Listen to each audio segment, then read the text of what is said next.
Well, that didn't work.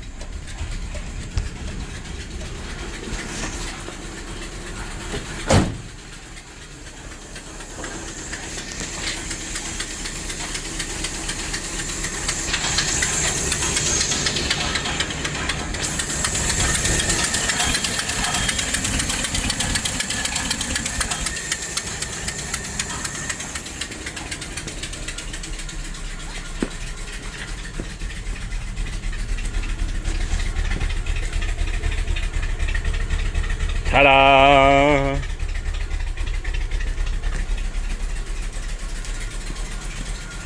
I love the smell of carbon monoxide in the morning, especially when it's going through a 440.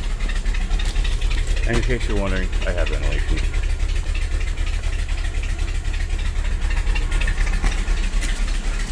Now, do I trust this thing to not go away when I put it in reverse, because I can? Oh, well, you can just stall too, I don't care. Because I have something else to prove.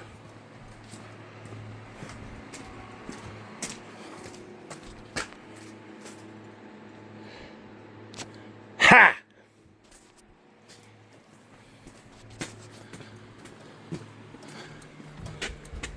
Also,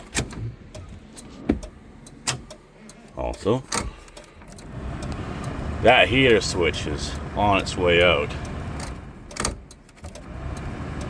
Magic jiggle. And as you can see, the oil pressure gauge isn't exactly accurate. It ain't holding 20 pounds while its engine's off. Oh.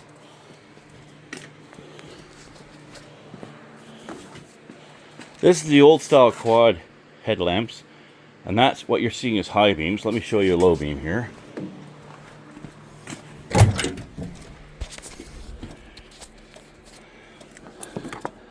Most Gen Zoomer, well, I guess they call it Gen Zoomer, and millennials and all the rest, they wouldn't know where the high beam was. They would probably think it's here, or it'd be another button somewhere. Usually it's here, but no. Dude, actually I don't even have to do that. I can do this. Do that, that, that lovely little button. Oh, and just for reference, there's your high beam marker. Let's zoom that back out. You can stop ticking. So if we go click.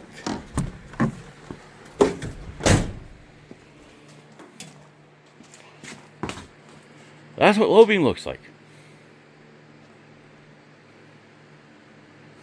Pretty neat, huh? Now I'm going to show what caused all this hubbub.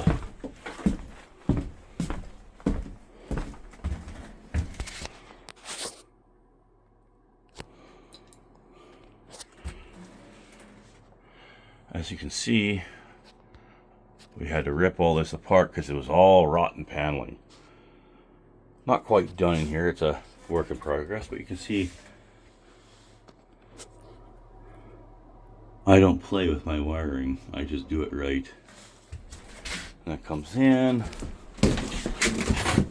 Here's something most people will never see.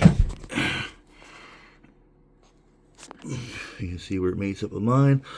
I deliberately left it loose because I got more work to do in here. That plastic tunnel, I think it's plastic? Yeah, it's plastic. That is for the fuel tank fuel. That's for the wheel arch. Zoom that out. That's old toiletry stuff. That's all the old propane. All the old propane is gone. Oops. There you go, you went for a flight. That was fun. Anyway, I'll have to look, see if I can fix that in post. Maybe I will, maybe I won't. I don't know. Maybe I don't even care. So, yay! I am winning! I want to get underneath this thing, give it a grease job, and those kind of need to be bolted down.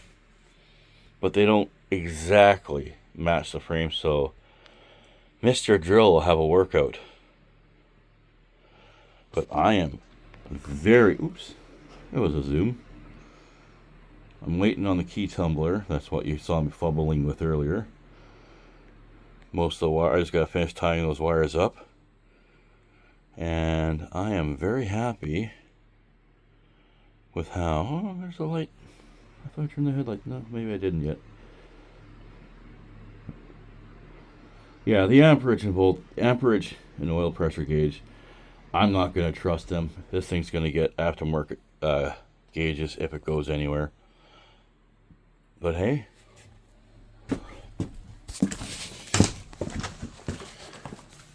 basically the only thing we were keeping is the battery box. Oh yeah.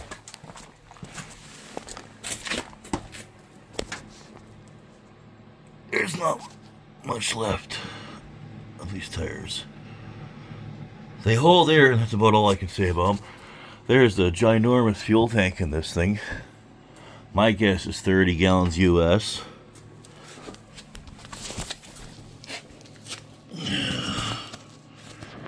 And you can see here, that's new.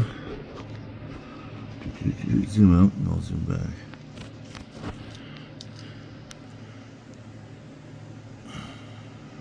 Come on.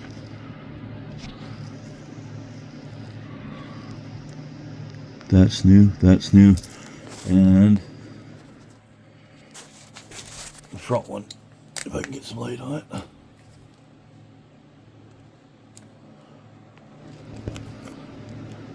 That's new. All three of the U-joints were seized, and the steering bearing was blown completely to slag. Fortunately, the drive shaft itself wasn't damaged, so redid that. And of course, that's the transmission that I did a mini series on rebuilding, and it does in fact function. It's wet, it's not very healthy, but it does the job for now. That's a look you don't see every day. Anyway, you can see what I've been up to the last weekend. Not done yet. I did a front end check. It's tight. Other than the gearbox has got a bit of slop. It's not leaking. Not enough for me to actually call. Well, not if I'm not trying to be super anal about it.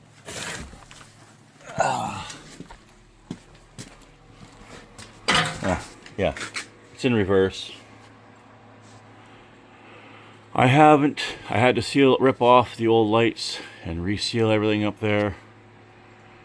But it's all working, it will be working good when I get that far, but I'm not super critical about it. The critical ones are done. Yahoo. Yeah. Not bad for $1.